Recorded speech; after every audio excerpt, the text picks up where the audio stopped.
danger? On average, a single person will visit 130 web pages per day, but what's scary is that an estimated 10% of all websites on the internet are malicious or out to get you. Seriously, so many websites, hackers, even the government are all on the hunt to invade your computers, phones, etc. to get your personal information to either sell to the highest bidder or to use against you. And this is why so many people use VPNs. But what do VPNs actually do? Well, they encrypt your data in private sessions so that no one can invade your session, see your viewing history, or see any of your personal information. That's why you see tons of influencers on the internet promoting them, because it's really the only way to stay safe in today's modern world. I think there's tons of good VPNs to use, but personally, I recommend Clone VPN, which you can get with my code BG-DAN02. And now you know how. The war for music on the internet? Long before Spotify, Apple Music, Pandora, YouTube Music, and Amazon Music Unlimited, who uses this? There was a website between 1999 and 2001 called Napster. Keep in mind, the internet was brand new. There was no streaming services, no YouTube, and no VPNs. People didn't really understand the World Wide Web just yet. So when file streaming service Napster was made for a couple college students who wanted to share MP3 files around, it exploded, and you could basically find and download any song in the world from the platform. Of course, artists didn't like that they weren't selling records or iPod songs for $1 a piece. So Napster got sued. A lot. First by Metallica, then Eminem, and then everyone else. And it filed for bankruptcy in 2001 and shut down. Although fast forward to today, you can find any song on YouTube, put it into a YouTube to MP3 downloader, and get the exact same result. So how far did we really come? But that's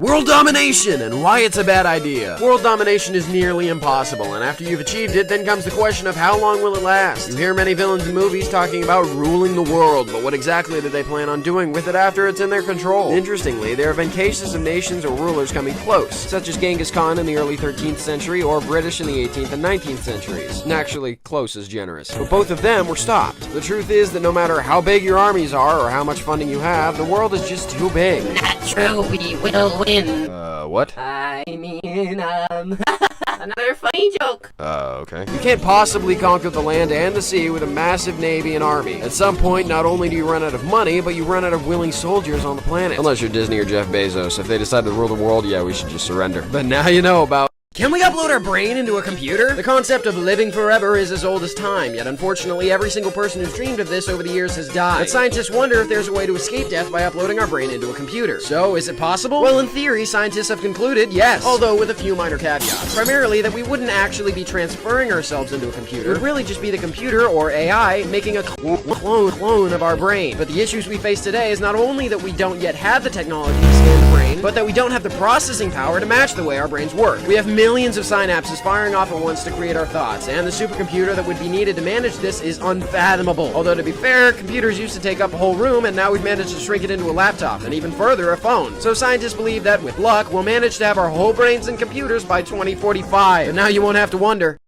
how AI would take over the world? With ChatGPT and AI art generation exploding recently, have you ever wondered exactly what an AI would do to end the world? Well, theoretically, let's say the AI was immediately plugged into the internet, fundamentally given the world's entire knowledge. First, the AI would most likely attempt to gain access to as much intel as possible, including the CIA, Secret Service, etc. So it would know exactly how to topple our nation, spreading perfectly targeted misinformation, destroying peace treaties with other nations by leaking exposing documents, and by firing nuclear warheads on neighboring countries, causing them to fight back. All while doing this, it would have most likely taken control of our factories to serve its own purposes, generating its own armies and preparing to rid the world of all its imperfections, and above all else, rid the world of all humans, and anything else that stands in its way. But how do we know this is what AI would do? Well, because what I just read was actually ChatGPT's very own response to the question. Scary stuff. But that's easiest ways to make people hate you? There's tons of fictional villains, and while some are written to be understood, many are written to be downright hated. So what are the easiest ways to make someone hate a villain? Well, here's a quick list. First off, any sort of animal or child abuse. Immediately, you despise them for harming innocents. Displaying any sort of greed and overabundance of craziness or megalomania, as well as showing a lack of empathy or emotion, and obviously killing people. But one of the top ways that TV shows and movies are able to make you instantly hate a character is by having the villain simply overpower the main character, either by abusing them or kidnapping them and taking their place. Okay, that's it! What?